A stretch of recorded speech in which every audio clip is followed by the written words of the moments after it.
एक समय की बात है। एक राजा की 4 पत्नियां थीं। एक दिन राजा बहुत बीमार हो गया और वह मृत्यु के करीब जा पहुंचा। मौत के बाद क्या होगा? क्या उसे अकेला रहना पड़ेगा? यह सब डर उसे सताने लगा। उसने अपनी चौथी बीवी को बुलाया। वह अपनी चौथी बीवी से बहुत प्रेम करता था। उसे महंगे वस्त्र, आभूषण इत्यादि उपहार में दिया करता था।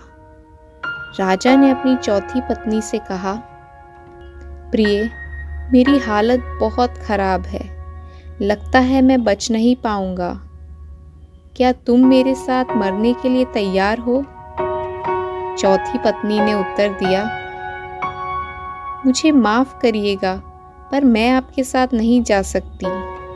यह कहकर वह तुरंत वहां से चली गई। राजा ने तीसरी पत्नी को बुलाया और उसे भी अपने साथ मरने का आमंत्रण दिया। राजा को इस पत्नी से भी बेहद प्रेम था। अपनी तीसरी पत्नी पर उन्हें बहुत गर्व था और वह अक्सर पड़ोसी राज्यों के सामने इस पत्नी का गौरवगान किया करते थे। तीसरी पत्नी ने भी मना कर दिया। उसने कहा, मुझे अपने जीवन से बहुत प्रेम है, मैं आपके साथ नहीं आ सकती।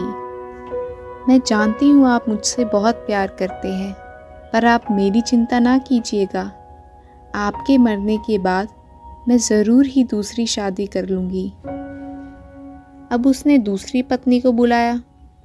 यह पत्नी राजा के हर काम में साथ खड़ी रहती थी। राजा ने इससे भी वही प्रश्न किया, क्या तुम मरने के बाद मेरे साथ चलोगी? रानी ने उत्तर दिया, मैं ऐसा तो नहीं कर सकती, पर हाँ, वादा करती हूँ मरने के बाद आपके दाह संस्कार का प्रबंध जरूर कर दूंगी और मैं उस वक्त आपके साथ ही रहूंगी। तभी एक आवाज आई, मैं आपके साथ चलूंगी। राजा ने देखा तो वह उसकी पहली पत्नी थी। रानी ने कहा, राजन, आप जहाँ भी जाएंगे मैं आपके साथ चलूंगी। मरने के बाद भी मैं आपके साथ ही रहूंगी।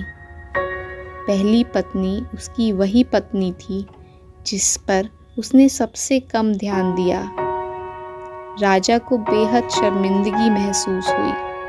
उसने रानी से कहा, मुझे माफ़ कर दो, मुझे तुम्हारा सबसे ज़्यादा ख्याल रखना चाहिए था, तुम्हारी तरफ ज़्यादा ध्यान देना चाहिए था, पर मैंने ज़िंदगी भर इन बाकी 3 रानियों का साथ दिया और तुम्हारा कभी नहीं।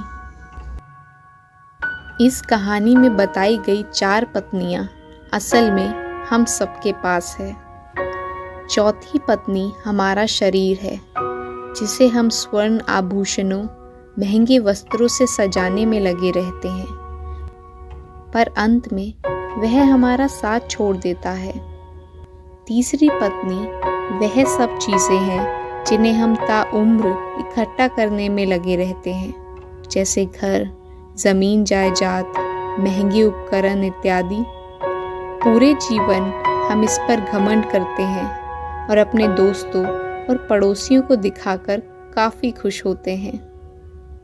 हमारी दूसरी पत्नी है हमारा परिवार, हमारे चाहने वाले नाते रिश्तेदार। वह हमारा दाह संस्कार तो कर सकते हैं, पर हमारे साथ नहीं जा सकते। पहली पत्नी है हमारी आत्मा, जिसे हम सबसे ज़्यादा नज़रअंदाज करते हैं। हमें सबसे ज़्यादा इसी का ख्याल रखना चाहिए, क्योंकि मरने के बाद यही है जो आपका साथ निभाएगी।